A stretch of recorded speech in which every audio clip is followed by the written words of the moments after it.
approche de la Martinique avec les loups.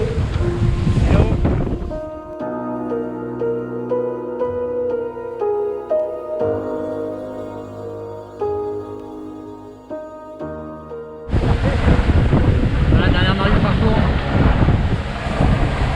Beaucoup de soulagement d'arriver, ça faisait quelques jours qu'on y réfléchissait, surtout depuis que nos concurrents sont arrivés. L'enjeu sportif est plus le même, donc voilà, on avait hâte d'arriver, de tourner la page et de passer à autre chose. Avec la Loup, je pense qu'on avait la même envie, c'était de gagner, et on était parti pour, et on l'a montré au départ, je pense, avec l'engagement qu'on y a mis sur les premières heures. Ensuite, la météo n'a pas tout de suite été cool avec nous, on n'a pas fait les bons choix, mais on a aussi eu quand même pas de chance par moment, voilà, il faut se l'avouer aussi, et puis des petits problèmes techniques qui nous ont un peu bloqués, voilà, qu'on a réussi à résoudre, mais tout de suite tu perds un peu de temps, donc les autres concurrents passent, le niveau est très élevé. 7ème, c'est une grande déception pour moi et la Loup. On n'est pas resté à faire la gueule sur le bateau, on a appris tous les jours au quotidien, on a fait en sorte de faire avancer le bateau le plus vite possible qu'on pouvait avec les conditions qu'on avait, et c'est le jeu.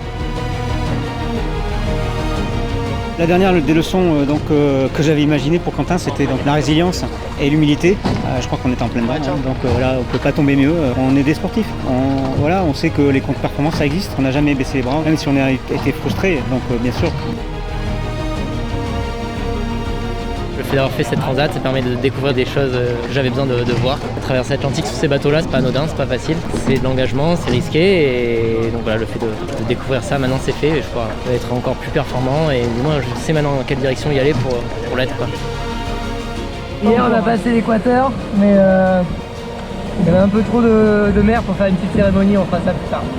Ce que je retiens de cette transat, c'est la réussite de la transmission auprès de Quentin. C'est une fraternité, c'est-à-dire qu'on gomme l'âge, on gomme les différences d'âge, on parle de marin à marin, et on parle donc de fraternité.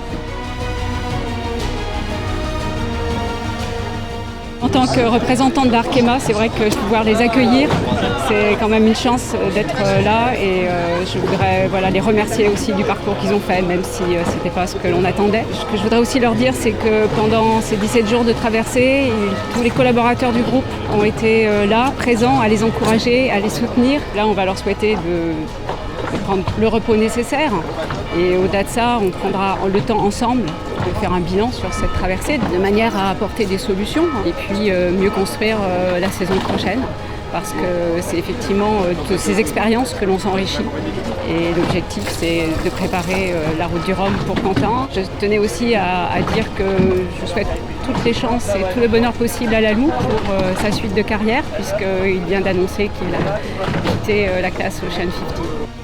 Depuis 36 ans, du stress, j'en mange quand même régulièrement. J'ai toujours fait du multicoque engagé. Donc voilà, je pense que j'ai fait le tour dans cette série. Je serai moins performant sur Ocean 50 de toute façon dans les années à venir. Je suis arrivé au bout d'une histoire dans laquelle je pense que ça serait peut-être un peu ridicule d'insister. Là, voilà, il est sûr de lui, et il sait que c'était sa dernière transat. Les bateaux sont exigeants. Et c'est pas facile pour lui de se l'avouer, mais c'est bien qu'il le fasse avant que ce soit trop tard, et c'est une force de le faire aussi, pour pouvoir rebondir sur autre chose. Le mot pour lui aujourd'hui, qu'est-ce que je peux lui dire? Rien, je peux lui dire juste éclate-toi. Fais ne serait-ce que la moitié du chemin que j'ai fait jusqu'à maintenant, et ce sera juste extraordinaire.